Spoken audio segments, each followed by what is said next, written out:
Hi. Good morning, good morning, good morning, good morning, good morning. It's 11 o'clock, 11:42, malapit na tanghali. At sa tingin ko naman, hello, ay may magandang mangyari para sa mga Pilipino. I-check ko lang muna yung audio ko. Idikit ko na lang bibig ko siguro. Para sigurado. Sir Chris, General Chris Maralit, may idol. Uh, Naging sports writer ako, sports writer rin siya, pero nagpumasok na siya sa Philippine Constabulary, ay hindi ko siya nakasabayan maging sports writer. Pero anyway, he was, ang anak niya, kaibigan ko naman, you know, si magandang anak niya, si Tina. So anyway, ang ating pag-usapan sa ngayon ay si Bong Revilla. Alam mo, si Bong Revilla po, medyo masakit din sa akin kasi nangyari diyan kasi personal na kaibigan ko siya, kumpare ko siya. Malapit kasi siya sa, alam mo naman mga artista kasi noong araw malalapit siya sa People's Tonight. Kami ang People's Tonight kasi pinaka-top na paborito ng mga artista. So lagi sila nagsisip-sip sa amin. And to the point na may inaanak siya na may ako inaanak ko rin. Pareho kami ninong, nagkatuwang kami, kaya kumpare ko rin siya. Tapos, medyo nasaktan lang ako nung nakasuhan siya doon nung una kay Napoles. Alam mo diba yung reaction ng isang kaibigan na makita niya kaibigan niya na makasuhan ng mga ganun. Okay lang sana patayan, pero ito parang nakakahiya sa party ko, si kaibigan ko siya. But nevertheless, nung natunghayan ko yung hearing niya dun sa plunder case kay Janet Napoles, sa totoo lang kaibigan Bong, kumbinsido ako guilty ka ron. But then, past is past. Nakalampas ka na ron. Narinig mo naman siguro yung mga criticisms ko dyan. But please do not take it bad from me. Take it as your lesson in life. You could give back. Kagaya, tanda mo lang po si Zacchaeus. Si Zacchaeus ay taxman. Yan yung BIR kayo, yung BIR noon si Zacchaeus. Siya ay pandak. Kasing pandak ni Flavier nung araw. Sino ba may hambing kong pandak dito sa kay Zacchaeus? Tapos, dumating yung yung dakilang tagapagturo, the teacher, the great teacher, Jesus Christ. So, he wanted to see the whole of Jesus Christ. Yung ginawa niya, umakyat siya sa puno ng kahoy. Akyat siya, there you are. Nakita niya si Jesus Christ. Pakinig lang muna kayo mga kaibigan ko, mga Muslims. Ha? This is the story. Alam ko, sa Quran, ang pangalan ni Jesus Christ ay Isa. So, sa story in the Bible, the great Bible, as great as the Quran, siya sabi ngayon, makasalanan ito si Zacchaeus. Siguro, kurap, PIR. At kurap siya, at gusto niya lang ngayon, kapag-isip siya na ibalik niya yung kanyang ninakaw. So, this is the story of what we call as a tip. Pwede natin tawagin tip. Still, don't worry if you are really a sinner, you still have a chance. But the problem is the price is too great for you in order for you to equalize yourself among the innocent. Kaya ang nangyari kay Zacchaeus, yung ibang tao kung kunti lang kasalanan, sufficient na sa tingin ko yung humingi ka ng tawad, magdasal ka, and then you do something good to your fellow men at hindi na maubos ang pera mo. Pero kay Zacchaeus, halos maubos ang pera niya. You return the money. Parang yan lang ngayon kagaya sa ngayon sa kaso-kaso sa Pilipinas. You return the money or restitution ang tawag. And then gagawin kang state witness. So, yan ang nangyayari sa ngayon. So, I'm talking about this. I want Bong Revilla, paring Bong, I want you to ponder on this. It's not the position that matters most. Mamamatay tayo lahat. What matters most is if before we breathe our last, are we happy? Magiging happy pa tayo, Mr. Bong Revilla? Paring Bong? Magandang tanghali, Edgar Nacion. Si Perny Pinto Sr. na walang junior. Magandang tanghali. Ngayon, natunghayan naman natin 10 araw na hearing ni Bong Revilla.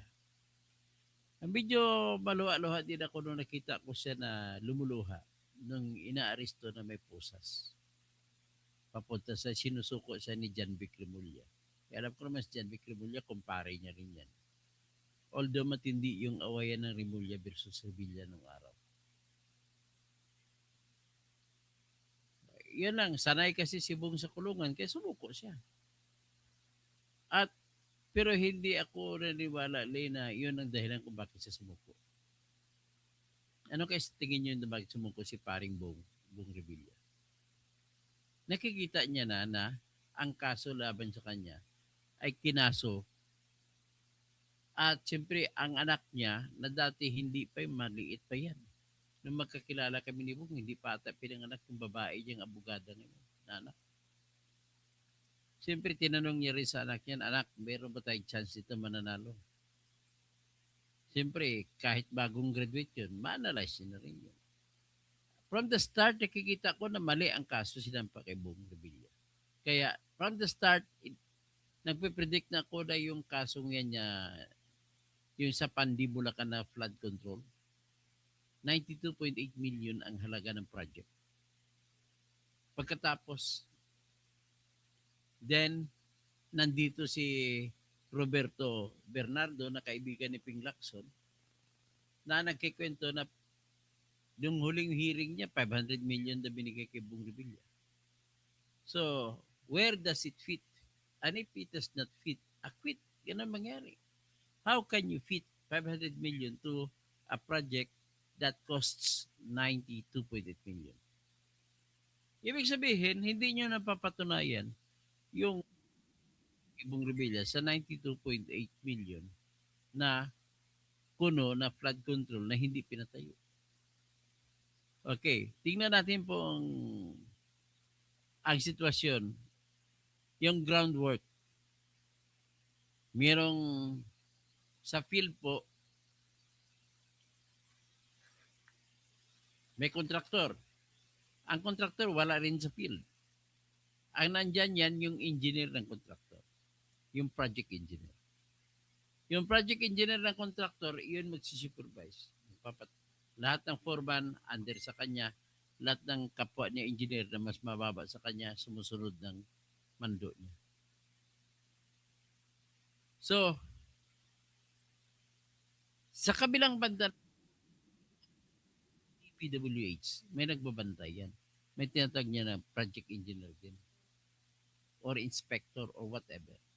Pero siya, representative siya ng PWH para hindi dayain ng gobyerno ng tinatawag na ng mga kontraktor. In other words, kung maningil ngayon ang kontraktor ng 60%, for example, so paano magiging 60%? Siyempre, magbabayad ang cashier ng DPWH. Tatawagin ng DPWH cashier, anong problema mo na 60% na natapos mo? Well, magsusumiti po siya, ang contractor, ng billing, progress billing yan, na may pirma ng engineer ng DPWH na nagpapatunay na totoo nga 60% nga natapos. So with that, makasigil na siya ngayon. Yan po ang papel ng, ibig sabihin, kinikwento ko, yung bago gagawin ang project ay, kung gagawin pala sa actual work, mayroong engineer ng DPWH, may engineer din ng contractor para hindi magkadayaan sa singilan. Ngayon, ang problema nito, kay Kumu Ghost Project, hindi ginawa. So, doon pa lang sa bidding, doon lang sa bidding nag-umpisa at nagtapos. So, kung sa bidding, sino ang pumapapil dyan? Siyempre, may tinatawag na under the procurement law, may tinatawag na Bids and Awards Committee. So, lahat ng contractor magsusumiti ng kanilang offer kung magkano ang offer nila para gagawin ng kontrata. Kung manalo sila, kung pinakamababa sila, usually pinakamababa ay ibibigay sa kanang proyekto. So dito, kung walang proyekto na nagawa, ang ginawa ay pinalabas lamang na may bidding. So ngayon, kung pinalabas na may bidding, tatanungin ko yung aking magandang secretary. So sino kaya ang may kasalanan kung pinalabas na may bidding at hindi natuloy yung bidding? Natural, sigurado ako na yung tatlo na kasapi ng bidding committee, yung chairman at yung dalawang member, ay alam niya. So, pero may iba pang tao nakakaalam maliban sa tatlo. Siyempre, yung boss, yung tinatag na HOPE. Ano yung HOPE? Head of Procurement of Entity. So, yan po ang district engineer. Minsan, ang assistant niya, alam yan. So, therefore, bago mo yayariin ang kontrata, dapat kasama mo ang tatlong Bids and Awards Committee. Chairman at dalawang member. At saka, kasama mo ang HOPE, ang Head of Procurement Entity. So, kung district engineer ang HOPE, siya pipirma kasi. At hindi matutuloy ang proyekto kundi gagawing pera.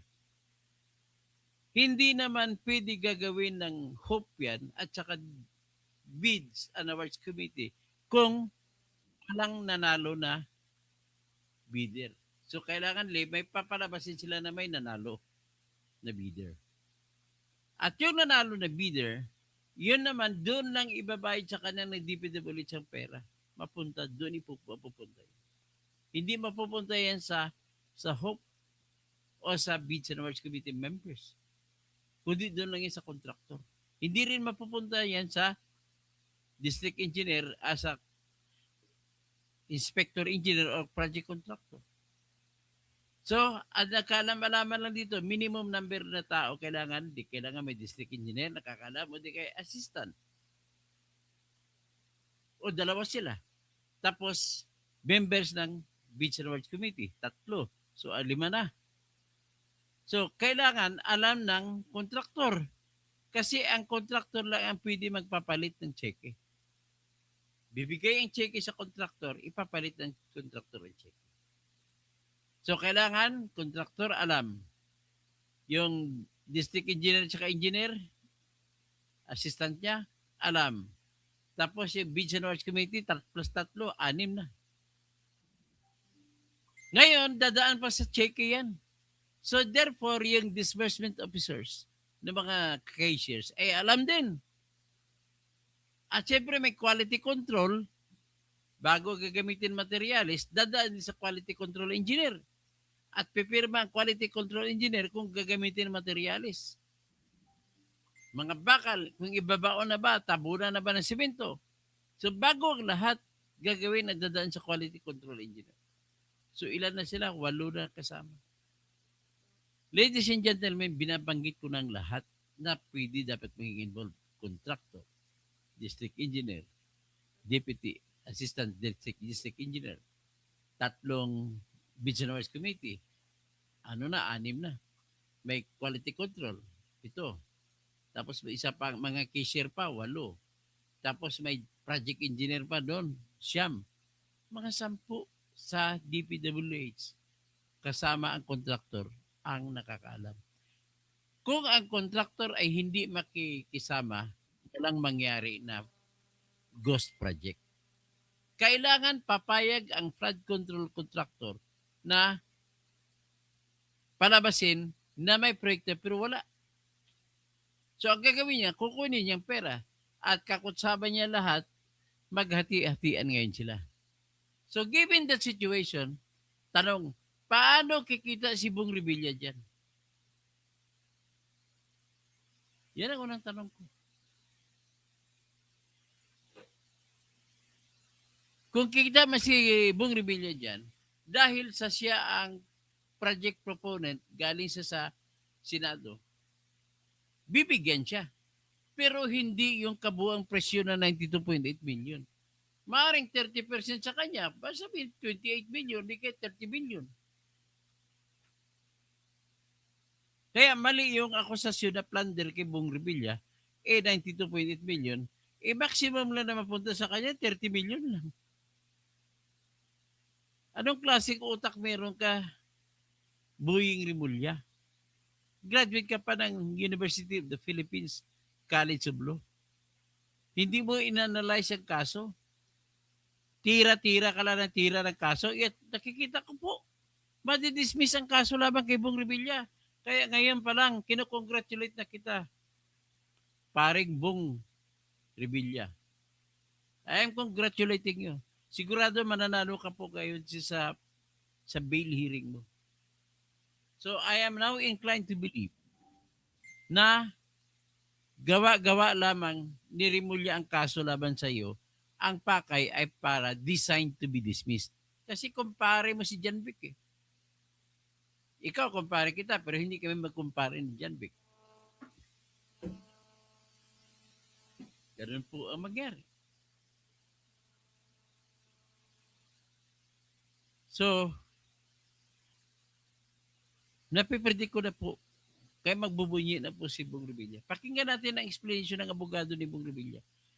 O, bago ko pakinggan, basahin ko muna, sino-sino mga testigo. Okay, ladies and gentlemen. Ang mga testigo po, laban kay Bong Revilla, ay ito. Si Roberto Villa Bernardo, ang testimonya niya, nagsasabi siya na 4 na beses siya nagdala ng pera kay Bong Revilla. 125 billion noong December 2024. At ang kasama niya, driver niya, ay si Isko de la Fuente. Pagkatapos, February 2025, ang driver niya na aid ay si Virgil Nino Garcia. Kasama niya, nag-deliver ng 250 million kay Bong Revilla. Tapos, March 2025, personal niya binigay kay Bong Revilla 125 million. At sinasabi niya, 30% daw ang rate na kinukuha ni Bong Revilla sa kada project. So kung 30%, itong particular na project na kinasuhan siya ay Pandi Bulacan, ay 92.8 million lang.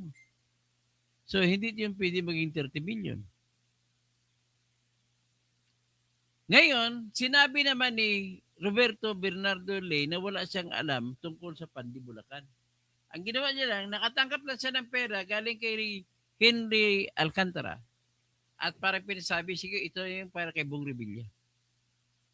So in other words, 500 million, kung totoo man ito, ang binigay kay Bong Revilla, pero ang kinakaso sa kanya, 92.8 million lamang. What a great injustice or what a great gross ignorance of rules and procedures and of the law. Ano ba yan, Boying Rimulya? Ang napatunayan, kung totoo si Bernardo, 500 million ang nakuha ni Bong Revilla. Pero ang kinaso, 92.8 million. Ano ba ito? Pagkatapos, dagdagan pa niyan, paano mo gagamitin yung kwento ni Bernardo na pera? Kung siya mismo nagsasabi wala siyang personal na alam sa pakipag-usap dun sa Pandi Bulacan. Kasi ang ginagawa ni Roberto Bernardo, tinanggap lamang niya ang pera kay Henry Alcantara. Si Henry Alcantara ang district engineer ng Pandi Bulacan. At ang kanyang assistant ay si Bryce Hernandez. Yan ko ng patakbo.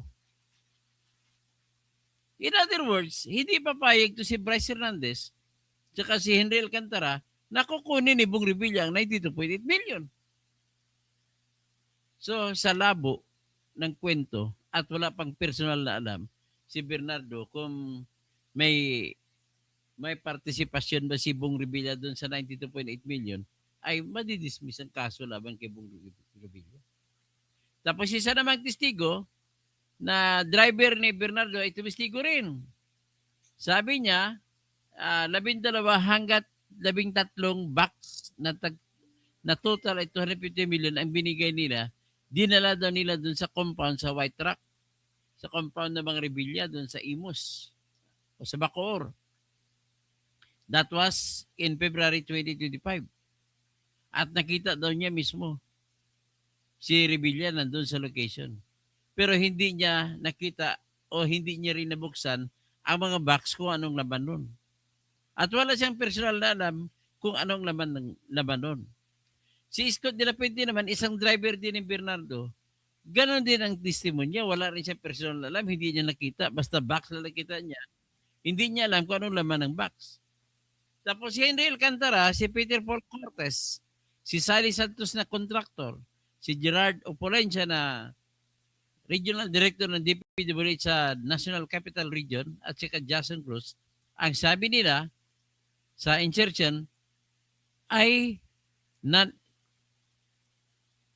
wala rin sila personal na alam kay Bong Revilla. Nako, patay. Panalo si Bong Revilla.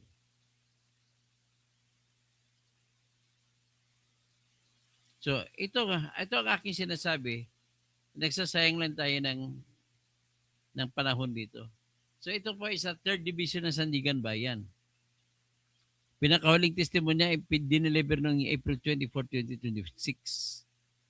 At ang mga justices dyan na si Associate Justice Ronald Moreno na tinanong niya si Bernardo tungkol sa 25% commitment for the Pandi project. So, ang sagot naman ni Bernardo, kasama na daw yun sa 500 million.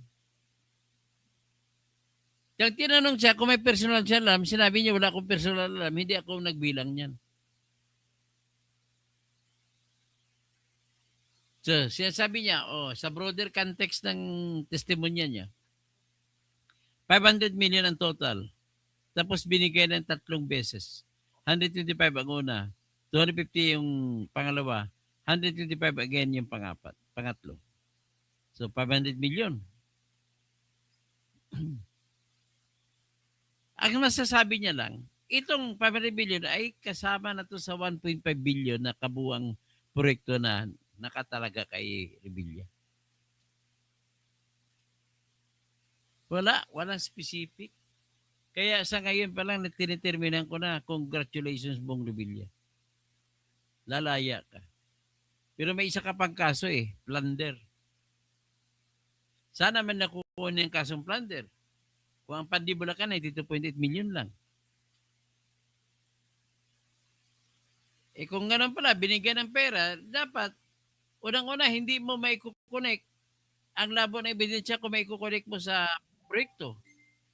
Kung gano'n, napakalabo may kukonek sa proyekto, mas maganda pa, kasuhan na lang siya ng bribery na lang.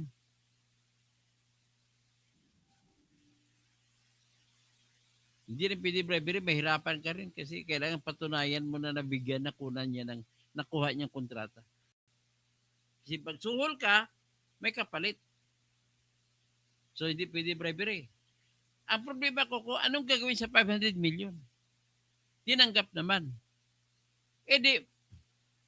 Ang problema, wala tayong tinatag na predicate crimes. Sa anong krimen ang ginamit para nakuha yung 500 million? Yan ang pinaka-problema. Pero nang kinasuhan na sa Pandi, Bulacan, nako, madidismiss ang kaso niya. Pakinggan natin po yung abogada ni Bong Revilla. Mukhang magaling.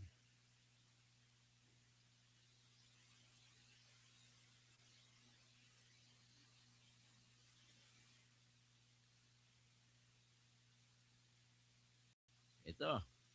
100 kahit magpresenta ka ng 100 o 500 o 1,000 testigo, kung lahat naman ng testigo na yan walang personal na knowledge o walang alam o kumbaga ang tinatawag natin sa rules of evidence, walang credibility or probative value. Anong sabihin nun? Hindi ka panipaniwala ang sinasabi nila.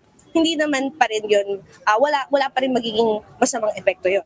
Hindi nangangamba ang mga abogado ni dating Senador Ramon Bong Revilla Jr. sa dadalahing mga testigo ng prosekusyon laban sa kanilang kliyente. Itinakda na ng Sandigan Bayan 3rd Division ang pagdinig para sa bail petition o hiling na makapagpiyansa ng dating mambabatas at mga kapwa-akusado maliban kay JP Mendoza. Ito ay matapos silang sampahan ng Office of the Ombudsman ng kasong malversation. Dahil nasa prosekusyon ang burden of proof o sila ang dapat magpatunay sa mga aligasyon laban sa mga akusado, 20 testigo ang kanilang inihanda sa gaganaping bail hearings. Hindi dinetalye kung sino-sino ang mga ito, ngunit posibleng kasama rito ang mga kinatawan sa National Bureau of Investigation Yan. o NBI, bank officers at maging local government unit officials sa Pandi, Bulacan. Ayon kay Attorney Francesca Senga, tagapagsalita para sa kampo ni Revilla, handa silang mag-cross-examine at walang issue kahit gaano pa karami ang mga sumalang na testigo. Karapatan po yun na i-confront o harapin yung mga witnesses. So, kaya po nakita nyo kanina na importante talaga na malaman sino ba tong mga witnesses na ito, ano yung order ng presentation nila upang mabigyan ng sapat na panahon makapaghanda ang defense. Samantala, plano namang resolbahin ng anti-graft court ang petition for bail sa loob ng 30 araw kung saan 10 days ang itinakda para sa mga pagdinig na uumpisahan sa April 6, 2026. Target naman ng korteng makapaglabas ng resolusyon sa pagitan ng April 26 at May 5. The court should resolve within a period ng 30 days. So, Anyway, alam naman natin ang resulta na. Na-presenta na po ang 20 witnesses. Na-examine ko ng testigo niya ng lahat. Lahat po ng testigo ay nagsasabi, hindi nila nakita si Bong Revilla. Kaya, congratulations, Mr. Bong Revilla. Pare, congrats. Pero may iba ka pang kaso, pagandaan mo yun. So hanggang dyan lang tayo, mga kaibigan ko. JC Mendoza, kasabot nga, tingin ko eh. Kasabot si Boying Rimulya, kasabot ni Bong Revilla. Si Boying Rimulya. Encarnacion Perni Pinto Sr. Si Crazy. I'm crazy for feeling so lonely. Front obsolescence. Tama ka, front obsolescence. Bitchy Daisy. It's a bitchy kitty. Polka dot bikini. Pakana ni Rimulya. Brother, salamat po. Ganun nga ang tingin ko. So, front 8. Jainal, Paimalan. Butlot mo pa. Matanakid. Di ka pitiro ananaki. May kadudo ka. Maganda ang pag-share mo ng Word of God, Bro Doc. Toto sa mga nakasala, nagkamali. Kaya pag nagkamali, ano ba mga kanta na mga nagkamali? Sige, pabayaan na lang natin. Ang alam mo pagkakamali, mga kwentong pag-ibig na lang, pero kung kwentong Diyos, ako marami din mga kwan. Ang mga plunderer ba, mapagpatawad ba ito? Ha? Si Ralph Ricto, mapatawad ba ito? Si Vilma Santos? Si Garjula, nagbigay 1 billion kay Vilma Santos? Mapatawad ba ito? Okay, hanggang dyan lang. Huwag tayo magkwento ng siguradong kulang-kulang ebidensya. Gusto ko sampaling ko si Rimulya eh. Maraming salamat po. Oh! Congratulations, Bong Revilla.